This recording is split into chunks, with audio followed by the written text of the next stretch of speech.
And of course, so many of us heard the rain coming through last night, the thunder. I mean, all of us heard it except John, who apparently slept through it. But really, this could spell trouble, this amount of rain this quickly. Absolutely. And that video that we saw, that was before overnight, before we got all of that rain.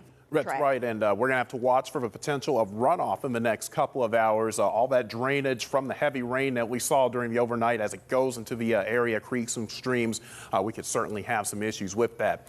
Doppler radar estimating anywhere between 1 inch to 1.5 inches when this light blue shading you see roughly from Johnstown to just south of Indiana back over toward Greensburg and all the way over toward the Washington area. Most of our area has seen roughly between 1/4 to 3/4 of an inch, but those locally higher areas or higher amounts are areas that we will definitely need to keep an eye out on the potential for flooding.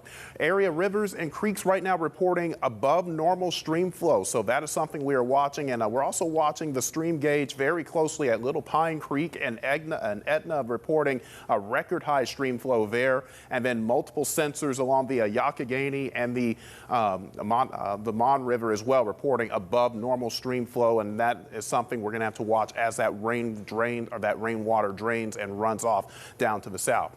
This morning we have south winds at around 10 to 15 miles per hour, keeping our temperatures fairly warm through the overnight hours. Most of the heavy rain from overnight has progressed off to the east, but back to the west there are additional showers forming along the I-77 corridor in the eastern Ohio.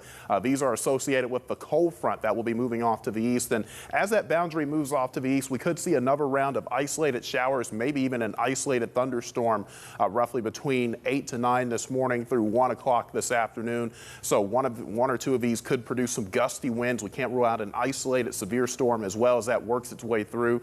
And then those temperatures briefly spike into the low 60s this afternoon before falling back into the 50s this evening. Notice the cloud cover comes back in, and then as that moisture wraps around the low pressure off to the north, we could see some areas of snow showers up along the 422 to I-80 corridor, possibly later this evening and into the overnight hours, with temperatures by Saturday morning falling down into the low 30s.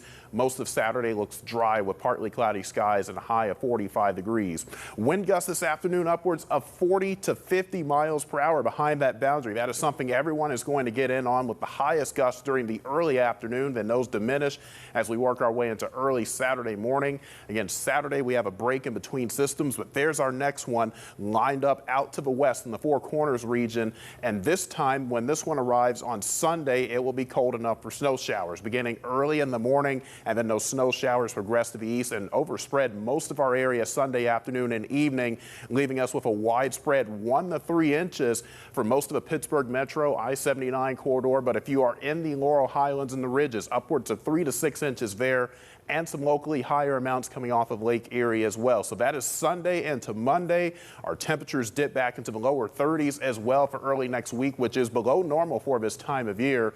Low temperatures at night will be in the low to mid 20s. But then as another system approaches by next Wednesday into Thursday, that will allow temperatures to warm back into the 40s with rain showers.